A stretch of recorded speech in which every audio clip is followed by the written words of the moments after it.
কৰিডৰৰ কাম এতিয়া Larsen and টাৰ্বুক এই নিবিদাৰ পিছত তেওঁলোকে কাম পাইছে। এতিয়া তেওঁলোকে ইয়াৰ যিটো ড্ৰয়িং বা প্লেন সেইখন IIT গুৱাহাটীক দিছে।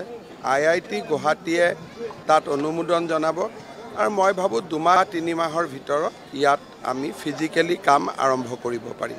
যদি IITয়ে ড্ৰয়িংখন ভেটিং কৰি দিব লাগিব। এতিয়া IIT লাৰ্চন টাৰ্বুৱে ড্ৰয়িংখন বনাই IIT গুৱাহাটীক দিছে। IIT গুৱাহাটীয়ে সকলো পৰীক্ষা কৰিব যাতে কামাখ্যাৰ ষ্ট্ৰাকচাৰত অসুবিধা নহয়, পুৰণা মঠ মন্দিৰত অসুবিধা নহয়।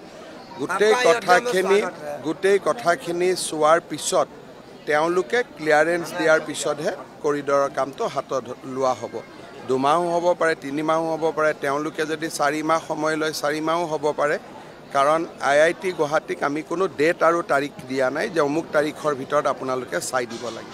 চাওক, মেলাত আচলতে মানুহ অহাৰ যিটো এটা পৰম্পৰা হৈছে তেনেকুৱা পৰম্পৰা আগতে নাছিলে। মেলাৰ সময়ত তেওঁলোকেই মন্দিৰলৈকে আহে যোনে ইয়াতে ধ্যান কৰে।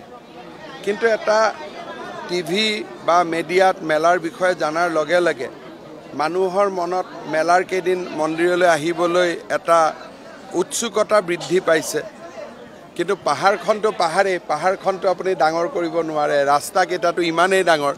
মই ভাবোঁ যে মেলাৰ কেইদিন পাহাৰৰ ওপৰত অহাটো কোনো ইয়াত কিবা বেছি পুণ্য পায় তেনেকুৱা কথা একো নহয়। যিসকলে 3 দিন ধ্যান কৰে তেওঁলোকেহে মেলাৰ সময়ত ওপৰলৈকে আহে। কিন্তু আমাৰ আপোনালোকে সাধুক দেখুৱাই দিয়ে, বিভিন্ন সন্তক দেখুৱাই দিয়ে, মানুহৰ মনত উৎসুকতাৰ সৃষ্টি হয়, মানুহ আহি যায়। আচলতে ইমান মানুহ পাহাৰখনে ল'ব নোৱাৰে। তথাপিতো এইবাৰ আমি আৰু 4,000 মানুহ থাকিব পৰা ব্যৱস্থা এটা কৰিম। লাহে লাহে ব্যৱস্থাও বাঢ়িছে কিন্তু মানুহো বাঢ়িছে। ইয়াত চেলেঞ্জ একো নহয়, সকলো ৰাইজৰ সমৰ্থন আছে, সকলো ৰাইজৰ লগত ধুনীয়াকৈ আৰু আমি 2 বছৰত কৰি উলিয়াই দিম। চাওক, তেওঁলোকে অপ'জ যিটো কৰিছে কৰিডৰ শব্দটোত ভয় খাইছে। কৰিডৰ বুলি কোনো বস্তু নাই, ৰাস্তা এটা বনিব। বৰ্তমান যিটো ৰাস্তা আছে দোকানকেইখন বাদ দি ৰাস্তাটো ডাঙৰ হ'ব, দোকানকেইখন নতুনকৈ বনাই দিয়া হ'ব। সৰু কথা এটা, মানুহে ভাবিছে কৰিডৰ মানে কিবা অদ্ভুত কিবা এটা বনাব গৈ আছে।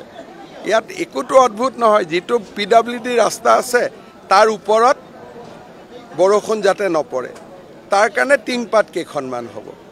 কৰিডৰ শব্দটোতে মানুহে ভাবিছে বাপৰে কৰিডৰ হৈ যাব। এনেকুৱা কোনো কৰিডৰ বুলিতো কথা নাই। ৰাস্তাটোতো আছেই, ৰাস্তাটোৰ ওপৰত টিংপাতহে হ'ব।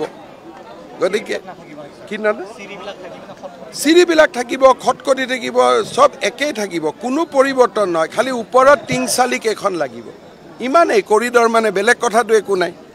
তাকে লৈ 10জন মানুহে 10জন কথা কৈ আছে যিটোৰ কোনো প্ৰয়োজন নাই। দোকানকেইখন উঠিব, এটা কৰিডৰ বনিব, কৰিডৰতে দোকানকেইখন ধুনীয়াকৈ পকাৰ হৈ যাব, দোকানকেইখন ধুনীয়া লাগিব, ওপৰত টিংপাত লাগিব, ইমানেই কৰিডৰ। কোনো 6-5টা ঘৰ ভাঙিব। তেওঁলোকক ৰাস্তাটোত যিখিনি বহল কৰোঁতে মাজত আহে তেওঁলোকৰ লগত আমি আলোচনা কৰি আছোঁ। ক্ষতিপূৰণ দিয়া হ'ব। তাতে আমি তলত নতুন ঘৰ বনাই দিম, য'ত আমাৰ জাগাখিনি আছে, তলত ফিল্ড আছে, তাতে তেওঁলোকৰ ঘৰ হ'ব আৰু ফিল্ডখন অলপ দূৰত লৈ যোৱা হ'ব। লিফ্ট থাকিব, লিফ্টেদি বিকলাংগ দিব্যাংগ ব্যক্তিসকল আহিব পাৰিব।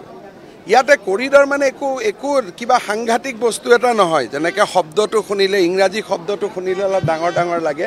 ভাল ৰাস্তা এটা হ'ব, ইমানেই।